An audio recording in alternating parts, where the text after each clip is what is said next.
Hi, this is Daniel with the Nostril, and today I want to do something just a little bit different versus what I normally do, which is doing fragrance reviews one-on-one, just with one bottle in my hand. I want to do a comparison video between two high-quality designer fragrances that have some pretty similar qualities, but also some important differences. And what I want to do is go over what the differences are, what the similarities are, and where those similarities and differences are coming from. I'm talking about Dior Homme pre-2020 edition versus Prada Homme.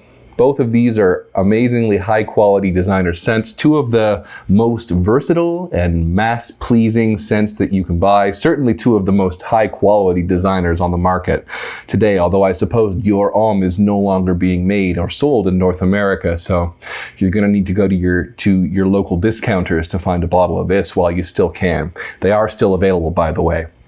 So if you want to know a little bit more about some of the similarities and differences between these two amazing scents, stay tuned. We're going to talk about it today.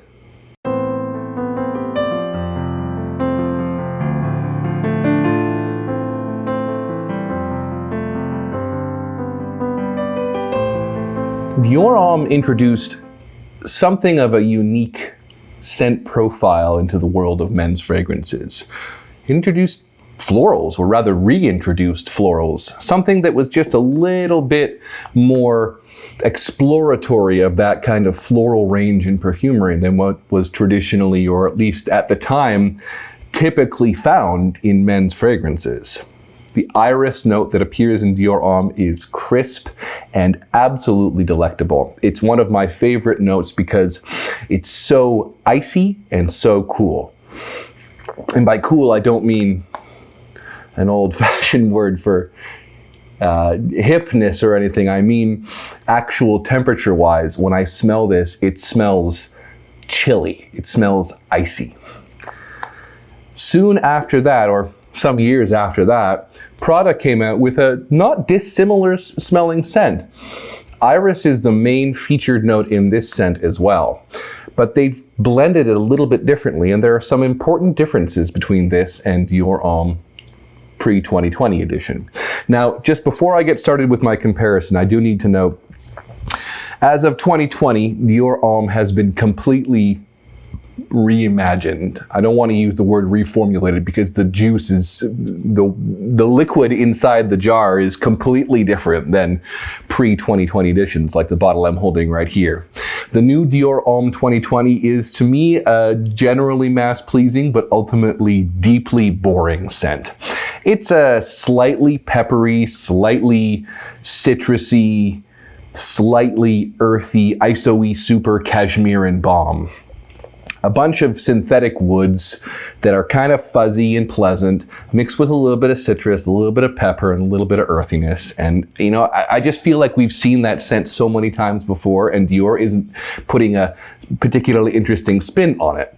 Whereas with Dior Homme pre-2020, this is an amazingly challenging and unique fragrance as designers go. Again, that floral iris note that's in here, crisp and clean, icy, as I put it before, it's brilliant.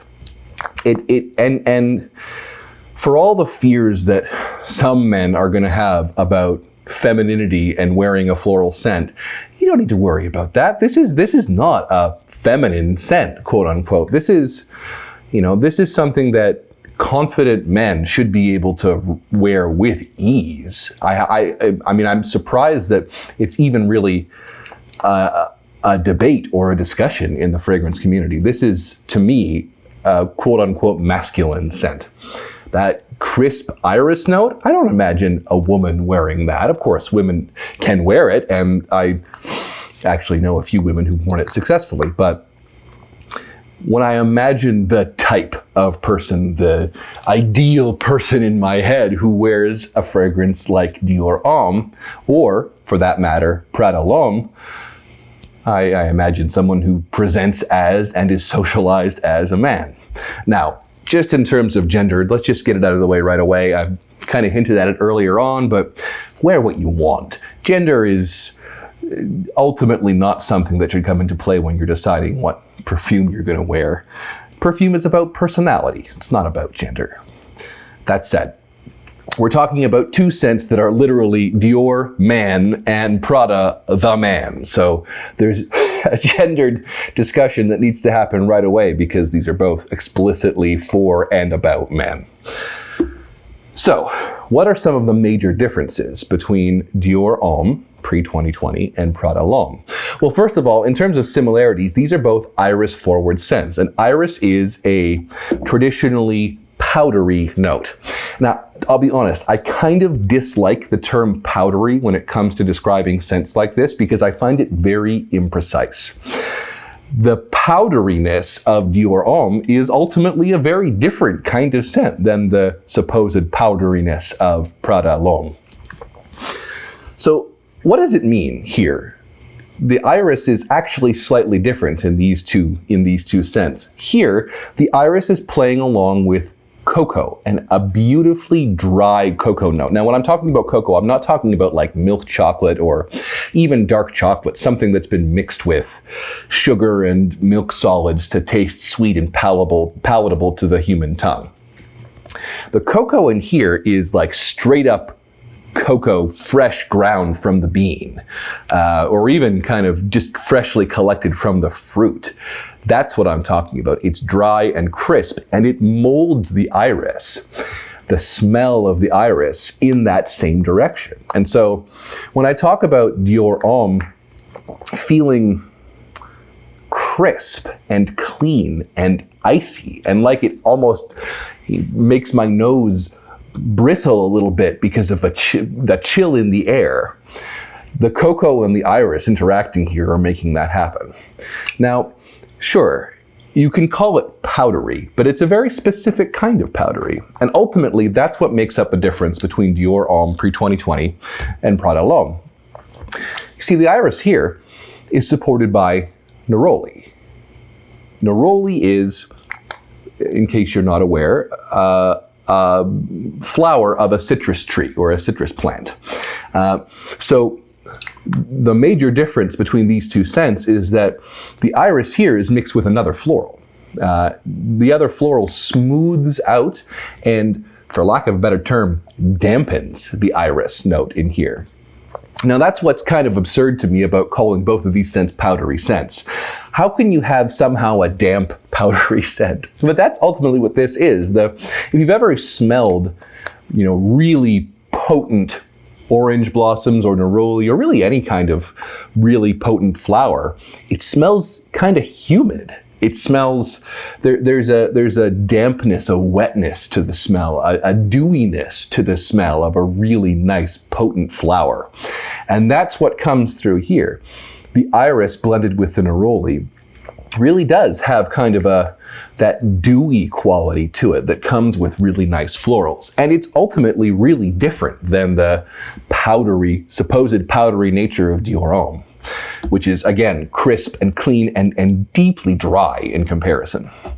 Now, both of these scents are supported at the base by a kind of clean, soapy amber. And of the two, that amber note, that soapy, clean amber, it's not particularly deep as an amber. Some people, when you think of an amber accord, you think of something that's deep and resinous and warm and kind of sweet, but all that kind of deep sweetness that isn't sickly, it isn't kind of just a top note, it has depth to it. But that's not really what we're talking about when we're talking about amber in these two notes, or in these two scents. And Prada has kind of made this pleasant, soapy amber note kind of their signature of their men's line. Well, aside from the Luna Rossa line. The Dior Homme, the Prada L'Homme line, as well as the Prada Amber line, both have this really kind of dry, top level, clean, soapy amber accord going on. It's really nice. And it makes for amazing office and semi-formal wear, business casual wear. Really any situation where you want to present as clean and put together and self-confident without being overbearing or without coming across as maybe full of yourself, or that you're taking yourself too seriously. These are amazing scents for that. They're both understated, but in a way that doesn't come across as you're trying to hide or trying to minimize yourself. They're understated in the way that someone who just has a natural kind of self-confidence has. And that's why I really like them both. It really projects effortless and not showy self-confidence. The kind of self-confidence that people have when they really are just kind of confident in their abilities and have nothing to prove to anyone else. I like these scents because they kind of portray, as masculinity goes, a kind of non-toxic masculinity. I like them both for that reason, not only because of the delicious smell. But ultimately, I think in terms of differences in the smell themselves between these two fragrances, the difference is in I guess you could say, the level of humidity in the scent. There is a floral dewiness atop the iris mixing with the neroli and the amber notes in Prada L'Homme versus Dior Homme, which is far more dry, far more crisp, and ultimately a little bit cleaner smelling. White florals, people think of white florals as being these kind of pristine, almost virginal, clean flowers. And have you ever smelled like straight white florals? Even neroli, which is a kind of particularly clean white floral smell, has indolic qualities. And by indolic, I mean those flowers kind of smell like decay. They kind of smell like they're blossoms in the process of dying. I mean, if you want to know what I mean, go sniff some jasmine in full bloom. Deeply indolic. Deeply smells like decay, and in a beautiful way. Indolic qualities are deeply important for notes in perfumery and smell in general. But in terms of cleanliness, the neroli here does lend, and I'm not saying that this has deeply indolic qualities, it totally doesn't. It still smells really clean. But compared with Dior Homme, these two compared, this is the more indolic of the two. This has a kind of slightly more dirty, slightly more, the smell of flowers slightly in the process of breaking down. It's a pretty beautiful smell, if I'm honest.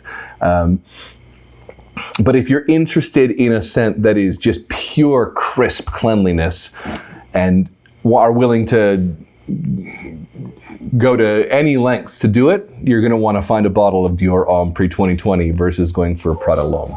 Because this, while it's still very clean and very crisp, the neroli takes it in a slightly, ever so slightly less clean and crisp direction compared to Dior Homme.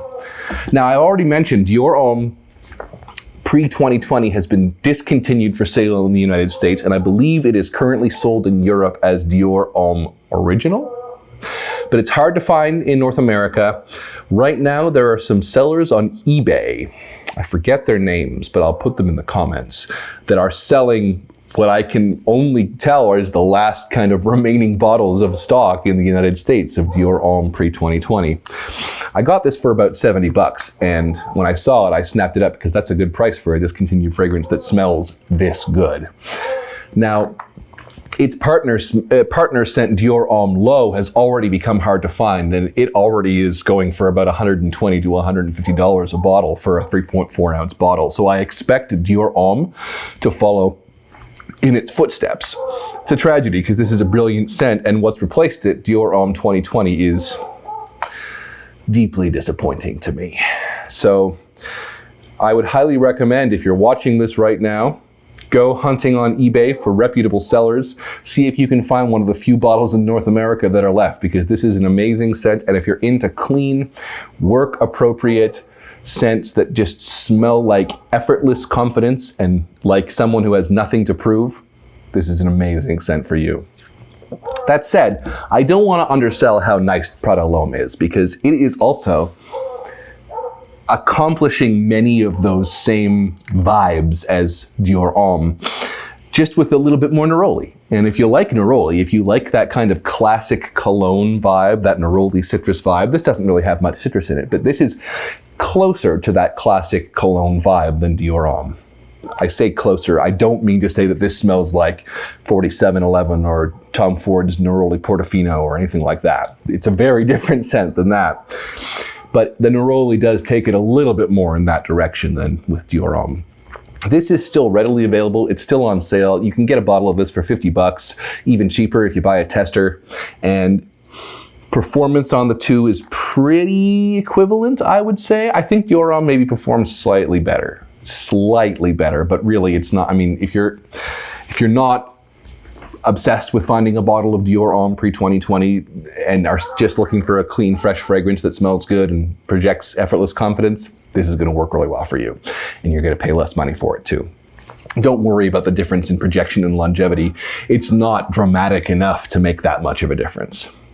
That said, I am happy to have both of these in my collection. I think ultimately the differences between them are quite subtle, but noticeable. Once you develop your nose and have enough experience with the two, you'll notice what the differences are and why it might actually suit you to have both of these in your collection. Anyway, I've gone on long enough about these two amazing designer scents. If you have any questions that I haven't answered during this almost 17 minutes of blather at you about Dior Homme and Prada L'Homme, please make a note in the comments. I'm happy to answer. And I hope if you do choose to sample one or both of these fragrances that you enjoy them as much as I do. Both of these are easy reaches that express a lot of kind of the ways in which I kind of want to present my masculinity. It's really nice.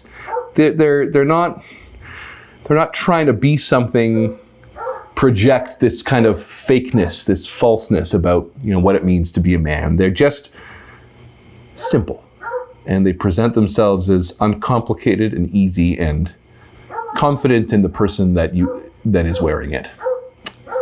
Worth checking out. Thanks very much for listening, and I will see you folks soon. Cheers.